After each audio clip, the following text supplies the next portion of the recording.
Welcome once again to another video review. I'm the Tech Gooch, and of course by the title you may have known, this is the review for the new iPhone 6 Plus. This is the gigantic box, which, here's my iPhone 5 next to it. Just by box alone it shows, yeah, it's significantly larger. But the phone itself, true to its form, very, very thin, very, very beautiful, and also very, very large.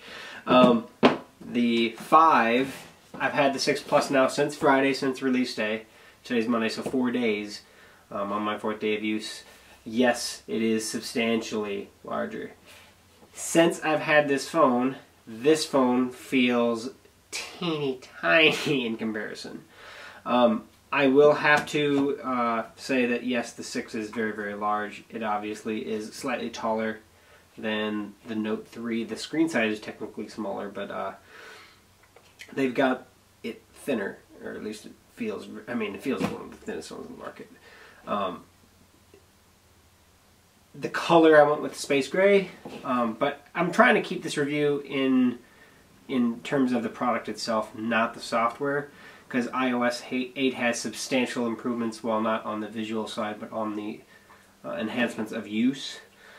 So I'm going to try to keep this review just solely on the 6 itself and try to keep it fairly short. The phone feels very, very large. In use, it is definitely harder to do everything one-handed. I mean, if you're grabbing onto the phone, there's no way you're getting the thumb the whole way. Now, of course, they did the double tap thing where you can, yes, you can get everything with one hand then. I've used it a couple times, and yes, I'm probably going to use it more. But if you actually shift the phone and you put it, your fingers underneath, like, then you can get to everything. But then you're not holding on to it as tightly, and you would be a much higher risk of dropping it or it sliding out of your hand or whichever. So obviously you want to do, you kind of got to feel for yourself. Now, I don't use the phone like this. I have a case for it. I went with the modal case from Best Buy, and it's basically a 2-piece silicone rubber with a plastic semi-firm shell on it. With the case on it, it actually makes it a little bit easier for you to hold on to it because of the rubber edges, but at the same time, not significantly so. Then again, I wouldn't want to have it without a case, just because if you did drop it, it's kind of toast. In terms of screen protection, I decided this time for the first phone, actually the first smartphone I've ever had, I'm not doing screen protection on it. At least not for now, because I just love the way it feels, of course, but I've had so many friends that don't have them, and they don't really get many scratches, if any, so I'm not going to go with a screen protector this time. The placement of the power button is different from the top. Now it's on the side, and I will have to say that is a big plus, because getting your finger up top while holding onto it would not be easy. However, on the side, very easy to turn it off. That said, I found myself a lot of times when I squeeze the power button, I'm also squeezing the volume button as well, and it doesn't register.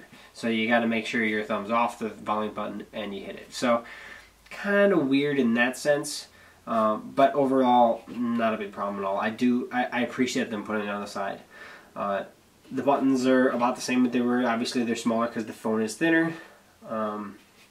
The casing, from everything that I've seen online, scratches fairly easily. Of course, this is my personal phone, so I don't really want to scratch it, so I'm not going to do a scratch test. I've never have, and I'm never going to, for this matter, unless I make a ton more money than I already do. The camera protrudes, as everybody's probably seen. Not the biggest fan of it protruding. Then again, I always have a case on mine, so it means nothing to me, so it's not a degrade or an upgrade or anything. Obviously, to get the phone thinner, they had to stick the camera out because they can't make the camera thinner. But with that said, if I wasn't going with a case, that would bug the shit out of me. So depending on who you are, depending on what you do, I never use the phone without a case of some kind. So that's me. The volume, the actual speakers, seemed to be a little bit better than my 5 was, but I wouldn't say great. Of course, it's always going to be better. You know, they have so much space on the front, which I can show you. You know, obviously with the lock screen here, you can see there's a lot of black space here and here. That would be perfect if they put speakers there to have stereo sound. You know, if they're going to make these phones as tall as they are, just like, you know, if you look at the Galaxy series from Samsung, they're shorter. There's less space on top and bottom, which I don't really care, but at the same time, that's a perfect place for Apple to put some speakers, in my opinion. But yeah, overall, the display, I have yet to see a phone with a more beautiful display. And I have been complimented by so many people, not just Apple product people, but people that have Samsung devices and HTC devices and Motorola devices. The screen is absolutely beautiful in this phone. They did a fantastic job on the screen, hit a home run.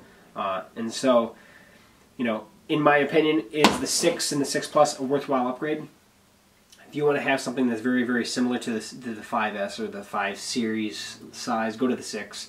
It is slightly bigger, but it doesn't feel extremely big at all. It actually feels really good in the hand. It feels better than the 5 and the 5S did in the hand, in my opinion. You know, add a case and there's some differences there. But the roundedness, the thinness is awesome. The speed, the processor, the A8 processor they put in it is awesome. The game, everything just loads like that.